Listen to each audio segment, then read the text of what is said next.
गुरुजन, वयोवृद्ध, हमसे ज्यादा अनुभवी लोग यदि हम पर क्रोध करते हैं कभी, तो उस क्रोध को सदा वरदान के रूप में स्वीकार करना चाहिए। शास्त्र आज्ञा करते हैं, क्रोधापि देवेन वरेण तुल्यम। बड़े लोगों का क्रोध वरदान के समान होता है। वास्तव में जिन बालकों ने कभी अपने माता पिता से लात घूंसे नहीं खाए ना, जिन माता पिता से अपने बालकों ने पिटाई नहीं खाई है, कभी उनके मुख से जो है फूल जैसे शब्द नहीं सुने हैं, वो बालक जीवन में कुछ नहीं कर पाएगा। हाँ, ये ताली बजाने वाली बात है। बालकों को लाड़ प्यार करो, अरे आंखों के तारे हैं, उनको खूब स्नेह दो, लेकिन एक समय समय पर कभी कभी जो है बच्चों की अच्छे से जो है उनको तराशना भी चाहिए। कुम्हार यदि घड़े में हाथ नहीं मारेगा ना, तो घड़ा सुंदर स्वरूप धारण नहीं कर पाएगा। ठीक वैसे ही माता पिता को भी चाहिए अपने बालकों को कभी कभी जो है अच्छे से उनको देख लिया करें। और ये मैं अपने मन से बोल रहा हूं, ऐसा नहीं है, शास्त्र आज्ञा है।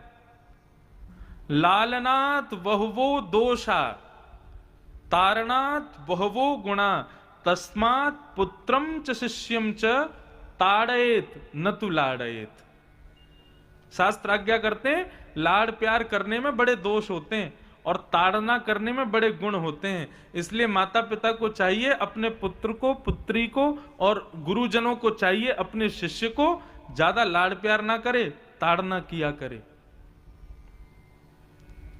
लेकिन ताड़ना के लिए भी एक समय है। ऐसा नहीं कि बेटा का ब्याह हो गया, बेटा के भी बेटा हो गए और तब आप ताड़ना कर रहे हो, ऐसे समय पर नहीं। ताड़ना कब करनी चाहिए? बालक जन्म लेकर के 5 वर्ष का हो जाए तब तक उसको खूब लाड़ प्यार करो, लेकिन बालक का जैसे ही 6वां जन्मोत्सव आवे, 6 साल का जैसे ही बालक होवे तो उसकी ताड़ना शुरू कर दो। लेकिन बालक जैसे ही 16 वर्ष का हो जाए उसके बाद फिर ताड़ना का अधिकार नहीं है। फिर तो प्राप्ते तु 16 वर्षे पुत्रम मित्रवदाचरेत, उसके साथ मित्रता कर लेनी चाहिए। आजकल बालक लोग, हमारे युवा भाई बहन, अपने मन की सारी बातें, अपने हृदय की सारी चीजें किससे ज्यादा शेयर करते हैं? अपने मित्रों से करते हैं, अपने दोस्तों से कहते हैं। क्यों? क्योंकि माता पिता बने रहें, अच्छी बात है, लेकिन एक उम्र के बाद अपने माता पिता की पदवी का त्याग करना चाहिए और उसके बाद उसके साथ में थोड़ी मित्रता का व्यवहार करना चाहिए। तभी वो बालक आपको मित्र समझ के अपनी बात आपसे कहेगा। लेकिन आजकल स्थिति ये हो गई कि गलती केवल बच्चों की नहीं है, माता पिताओं की भी है। बच्चों के साथ में एक उम्र आने पर 16 वर्ष के बालक हो जाएं, तब तक जितना तराश सको तराश लो, 16 वर्ष के बाद तो फिर मित्रता कर लेनी चाहिए। तस्मात् पुत्रम च शिष्यम च ताड़येत न तु लाड़येत। तो बड़े लोगों का कभी क्रोध यदि प्राप्त हो ना, तो उसको वरदान के रूप में लेना। आज परीक्षित को श्राप लगा है, परंतु सबसे विशेष बात यह है यहां पर कि परीक्षित बिल्कुल भी दुखी नहीं है इस बात से कि मुझे श्राप लगा है। परीक्षित बड़े प्रसन्न हैं। पत्नी ने पूछा कि आप दुखी क्यों हो, आप इतने प्रसन्न क्यों हो? मृत्यु का श्राप लगा और आप हंस रहे हो। तब परीक्षित बहुत अच्छी बात कहते हैं, देवी, संत जन केवल लाड़ करें, केवल प्यार करें, केवल स्नेह दें तो समझना अभी कहीं चूक रहे हो। लेकिन यदि संत जन यदि थोड़े से शुद्ध होकर के 2-4 शब्द यदि गलत कह दें और थोड़ा दंड दे दें ना, तो समझना कि हां तुम अधिकारी थे इसलिए तुमको प्राप्त हुआ। दंड किसे दिया जाता है? अब आप चले जाओ बाहर नुक्कड़ पर, कोई बालक बैठ करके और बीड़ी पी रहा हो, तंबाकू खा रहा हो, आप उसको कुछ नहीं कहोगे। लेकिन वही आपके कोई रिश्तेदार का हो, कोई मित्र का बेटा हो, तो आप तुरंत उतरोगे, गाड़ी से उतर के टोकोगे, बेटा ये गलत बात है, तुम गलत कर रहे हो, समझाओगे, और हो सकता है डांट भी लगाओगे या उसकी शिकायत कर दोगे। क्यों? आप शिकायत उसी की करोगे, डांटोगे उसी को जिसको आप सुधारना चाहते हो, जिसको सुधरा हुआ देखना चाहते हो। बाकी कोई भी करे, जिससे आपको कोई फर्क ही नहीं पड़ता, उसको क्यों डांटोगे? खूब पी भाई, एक नहीं दो दो पी एक साथ। इसलिए माता पिता, गुरुजन, शिष्यजन और संत जन यदि कभी डांट लगा दें, ताड़ना कर दें, तो तुमको यह बात सुनकर के प्रसन्न होना चाहिए, चलो ठीक है, ये चाहते तो हैं कि मैं सुधरूं, इसीलिए मुझे ताड़ रहे हैं। उसको आशीर्वाद के रूप में स्वीकार करना चाहिए। परीक्षित ने स्वीकार किया, अपनी पत्नी से बोले, देवी, संसार में ना एक भी व्यक्ति अपने अगले क्षण के भी दावा नहीं कर सकता कि मैं जीवित रहूंगा, परंतु मुझे 7 दिन में मरने का श्राप लगा है। इसका मतलब यह है 7वें दिन से पहले ब्रह्मा भी मुझे नहीं मार पाएगा अब, और यह दावा संसार में मेरे अलावा दूसरा कोई नहीं कर सकता, और यह दावा संसार में मेरे अलावा दूसरा कोई नहीं कर सकता, यह दावा केवल मैं कर सकता हूं। वास्तव में देवी, मृत्यु तो मेरी कल भी हो सकती थी, लेकिन संत ने मुझको 7 दिन के अवसर में बांध दिया कि 7 दिन से पहले मेरी मृत्यु नहीं हो सकती है। कथा बहुत कुछ देती है, लेकिन एक वस्तु और देती है कथा, लिख लीजिएगा। क्या? कि कथा सुनने के बाद में ना व्यक्ति की नकारात्मक सोच खत्म हो जाती है। जैसे कि चलते चलते गिर गए, तो अभी हमारा बड़ा घूर घूर के देख रहा था मेरे को, उसकी दृष्टि गलत लग गई है और ऐसा हो गया इसलिए मैं गिर गया। अरे अभी तो 11:15 बजे हैं, अभी हमको नहीं जाना चाहिए, पौन पे नहीं निकलना चाहिए, ये सब अपशगुन की बातें। कहीं निकल रहे थे, गाड़ी में बैठने से पहले जोर की छींक आ गई, बोले अभी छींक आ गई, अभी मत जाओ, अपशगुन है।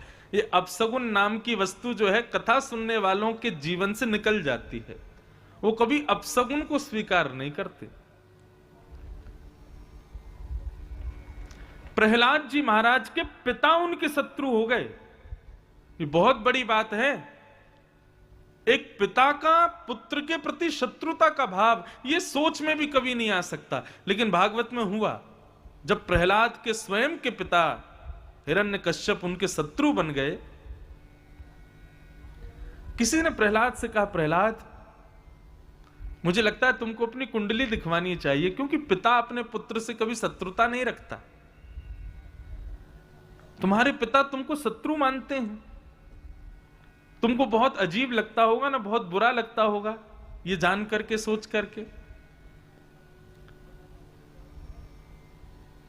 प्रहलाद जी महाराज कहते हैं, बोले कि पिता भले ही मुझे शत्रु माने, लेकिन वास्तविकता यह है कि अगर मैं उनको पिता मानता तो मुझे बुरा लगता, लेकिन मैंने तो पिता के रूप में साक्षात जगदीश को स्वीकार किया है, इसलिए मुझे क्षोभ नहीं होता। और दूसरी बात, तुमने कहा अपनी कुंडली दिखवाओ, मेरी कुंडली में शनि की 7.5 या आदि राहु केतु के ये सब नहीं चल रहे हैं, मेरी कुंडली में एक ही ग्रह चल रहा है।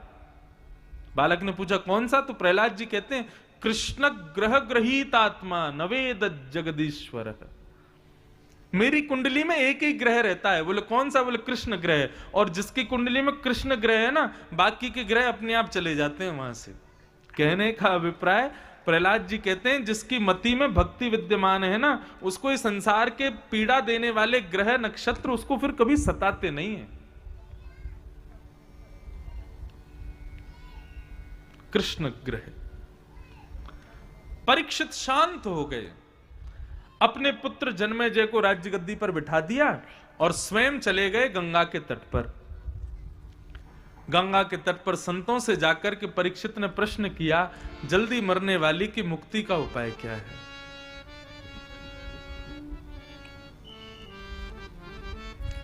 संतों ने अलग अलग उत्तर दिए।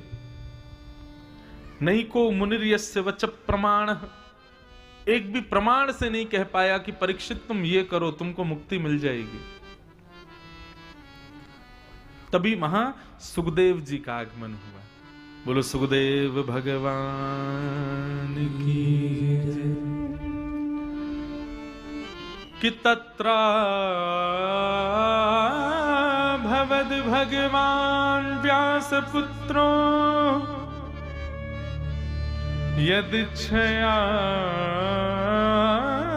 गामट मानो न पीक्ष अलक्षलिंगो निज लावतुष्टो व्रतश्च बालैरवधूत भेष।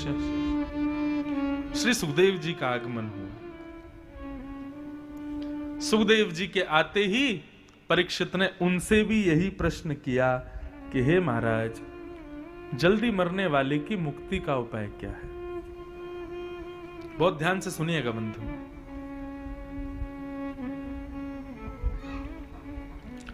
और यहां से श्रीमद् भागवत का द्वितीय स्कंद प्रारंभ होता है। सुखदेव जी महाराज परीक्षित के प्रश्न को सुनकर के, अब जैसे मैं आता हूं कथा में, व्यासपीठ पर बैठ करके कथा शुरू करने से पहले कीर्तन करूंगा, 2-4 श्लोक मंगलाचरण के गुरु आज्ञा के करूंगा, उसके बाद कथा कहना शुरू करता हूं। यही प्रणालिका होती है कि पहले गुरुजनों को स्मरण करो, अपने इष्ट को स्मरण करो, अपनी व्यासपीठ को प्रणाम करो, फिर थोड़ी देर कीर्तन कराओ, फिर कुछ कहना शुरू करो। परंतु यहां पर कथा ऐसी प्रारंभ हुई कि सुखदेव जी ने किसी को प्रणाम नहीं किया, किसी को वंदन नहीं किया। सामने परीक्षित बैठा है और सुखदेव जी सीधा बोलना शुरू कर देते हैं।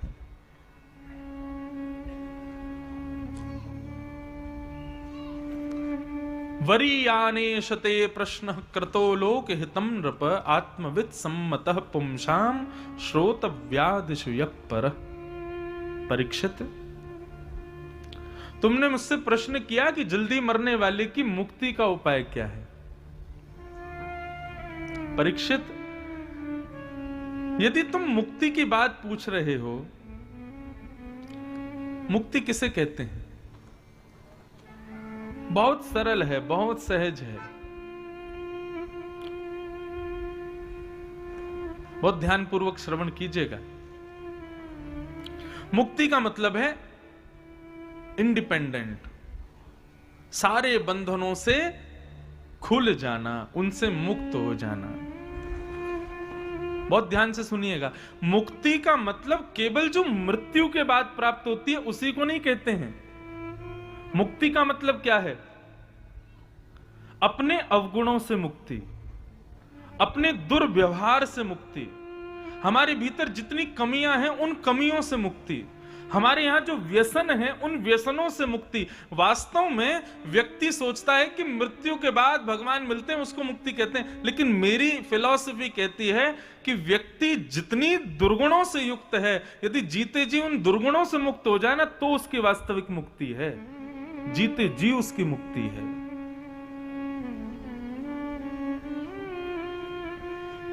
क्या फायदा? पूतना थी तो राक्षसी, और राक्षसी बनकर के मुक्त हुई, लेकिन हमेशा के लिए राक्षसी ही रह जाएगी। चाहे वो वैकुंठ भी गई होगी ना, तो वैकुंठ में भी सब लोग उसको राक्षसी कह के ही पुकारते होंगे।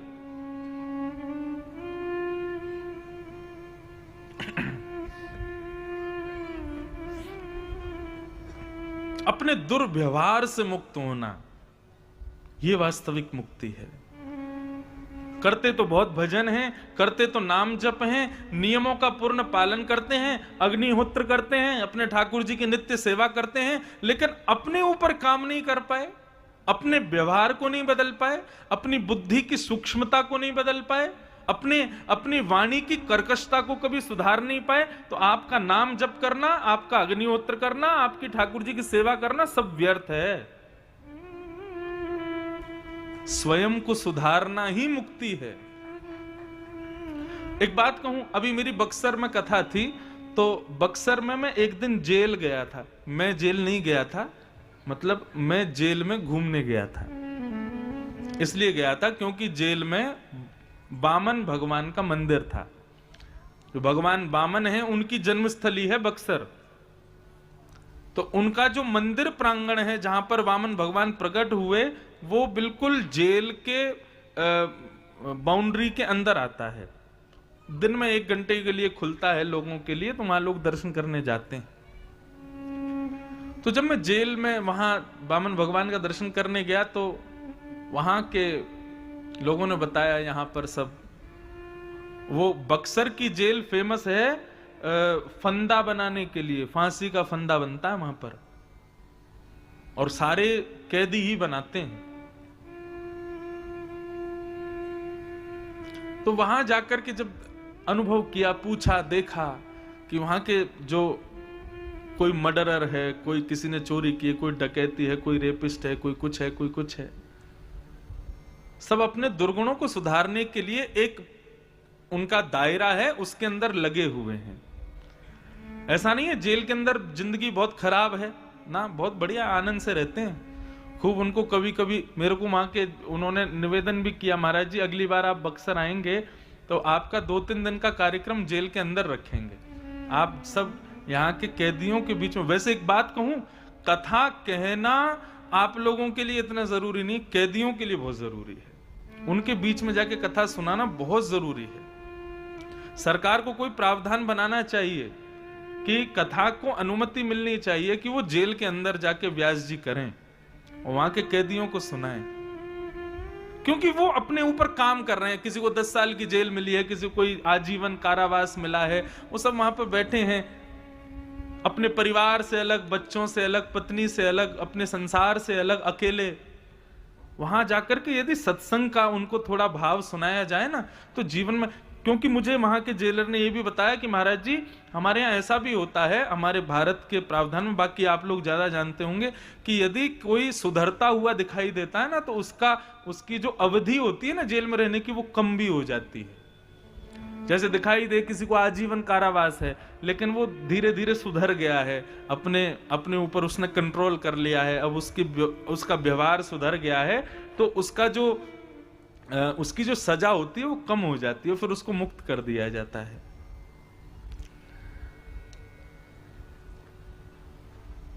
वास्तव में मुक्ति क्या है? यही मुक्ति है,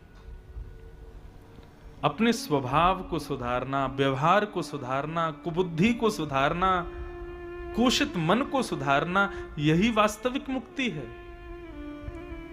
करतो रहे भजन, करतो रहे कीर्तन, सुनतो रहे कथा, अग्निहोत्र कर रहे हैं, सेवा कर रहे हैं, लेकिन मन में किसी के प्रति दूषित भाव रख के कर रहे हैं, तो फिर इससे कोई फायदा नहीं होने वाला है। अरे रावण वो पानी नहीं पीता था जब तक शंकर जी की आराधना नहीं कर लेता था। जब तक नित्य शंकर जी को कोई नया स्तोत्र बना करके नहीं सुना देता था, तब तक रावण का दिन शुरू नहीं होता था। कैलाश का प्रावधान था कि सबसे पहले रावण आके प्रणाम करेगा शंकर जी को, इतना बड़ा भक्त। लेकिन उसका फायदा क्या हुआ? आज तक जल रहा है बेचारा दशहरा मैदानों में। आज तक उसकी स्थिति इतनी खराब है कि रावण का नाम सुनते ही लोगों के मन में एक दूषित भावना आ जाती है। और जबकि उसकी भक्ति परकता को देखोगे तो बहुत बड़ा भक्त था शंकर जी का, लेकिन ऐसी भक्ति का क्या फायदा जहां पर मानव मानव ना बन पाए। मेरी स्थिति में, मेरी बुद्धि में तो यही आता है कि स्वयं को मानव बना लिया जाए, और उसके बाद में यदि भजन में एक माला कम भी हो जाए ना, तो भी कोई दिक्कत नहीं है। यदि हमारा स्वभाव, व्यवहार और हमारे भीतर जो कुशित भाव हैं, यदि वो सुधर जाएं, यही वास्तविक मुक्ति है व्यक्ति की। अरे मरने के बाद मुक्ति क्यों प्राप्त करनी है? जीते जी मुक्त हो जाओ ना। भागवत यही करती है, सत्संग यही करता है। मृत्यु के बाद मुक्ति की जो धारणा हमारी बुद्धि में है ना, उसको नष्ट करके जीते जी मुक्त होना सिखाती है भागवत। तुलसीदास अपनी पत्नी से बहुत प्रेम करते थे, लेकिन अति सर्वत्र वर्जयित, अति हर चीज की बेकार होती है। बहुत ज्यादा ही प्रेम करते थे। रत्नावली या रत्नावती नाम था उनकी पत्नी का, बहुत सुंदर थी। रात भर उसके हाथ को पकड़ के सोते थे, कहीं उठ के ना चली जाए। वो जल पीने भी रात में जाती थी तो तुलसीदास जी उसके संग ही जाते थे, कहीं मुझे छोड़ के ना चली जाए। एक दिन मौका पाकर के जब चली गई, तुलसीदास जी पीछे पीछे दौड़े दौड़े गए हैं, शव को नाव बना लिया पर्वत पर चढ़ गए, कांटे लग रहे हैं, कोई विचार नहीं कर रहे हैं, एक प्रकार से देहाभिमान से शून्य हो गए तुलसीदास जी अपनी पत्नी के प्रेम में। जो ठाकुर जी के लिए होना चाहिए था वो एक इंसान के लिए हो गया। और जब पत्नी ने दुत्कार दिया, अरे इतना प्रेम रघुनाथ जी से किया होता, राम जी तुम्हारे सामने खड़े होते, बस उसी समय मुक्त हो गए तुलसीदास। रघुनाथ जी को स्वीकार किया। आज पूरे विश्व को रघुनाथ जी का बना दिया गोस्वामी तुलसीदास जी ने। इसलिए कभी कभी पत्नी दुत्कार दे तो उसको स्वीकार किया करो। क्या पता तुलसीदास की तरह कृपा हो जाए। देखो माता पिता के आशीर्वाद से क्या प्राप्त होता है, संतों के आशीर्वाद से, गुरुजनों के आशीर्वाद से क्या प्राप्त होता पता नहीं, लेकिन पत्नी के दुत्कारने से राष्ट्र को तुलसीदास मिलता है। अब जमाना बदलना चाहिए। कभी कभी पत्नी डांटे तो स्वीकार, कभी कभी क्या लगता है रोज ही डांटती होंगी, लेकिन आप लोग ज्यादा अनुभवी हो, अपने अनुभव को आप लोग सब स्वीकार करो।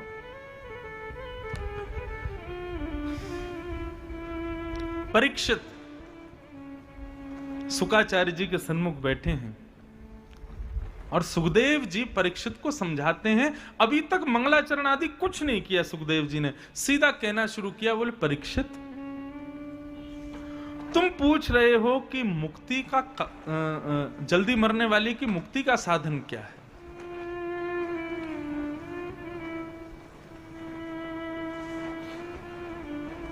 तुम्हारे जैसा भक्त जिसने जन्म बाद में लिया, भगवत दर्शन पहले किया, जिसके पूर्वज पांडवों की रक्षा स्वयं भगवान ने खड़े होकर के की, ऐसा परीक्षित मुक्ति की कामना कर रहा है। वैष्णव जब हम हो जाते हैं ना, भक्त जब हम हो जाते हैं, तो मुक्ति की भी कामना नहीं रहती।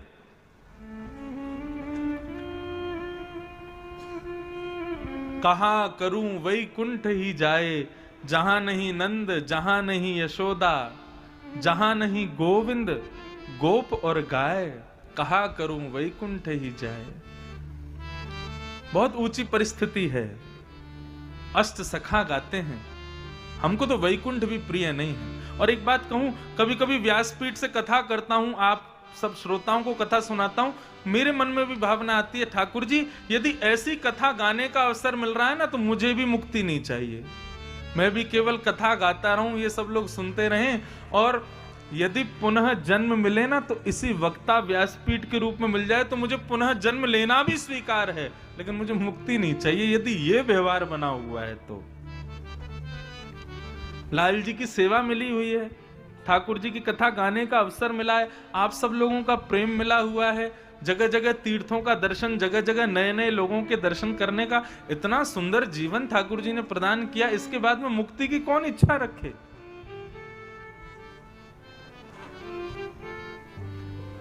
हमारे वृंदावन में राधा रमन जी के सेवायत मेरे जीजा जी हैं। एक दिन उन्होंने मुझसे कहा कि इंद्रेश जी हमको भी मुक्ति नहीं चाहिए। मैंने कहा क्यों, मुक्ति क्यों नहीं चाहिए? बोले श्री राधा रमन जी को उठाने का अवसर मिलता है, भोग लगाने का अवसर मिलता है, उनकी श्रृंगार करने का अवसर मिलता है, उनकी आरती करने का अवसर मिलता है। यह जीवन छोड़ के यदि मुक्ति मिले, वैकुंठ मिले, तो हमको वो वैकुंठ नहीं चाहिए। मैंने कहा ये असली वैष्णव का लक्षण है।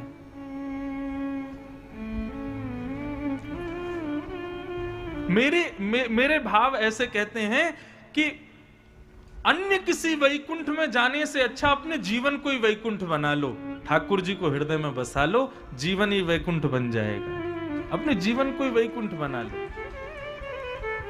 अन्य किसी स्वर्ग में जाने से अच्छा अपने वातावरण को ही स्वर्ग बना लो,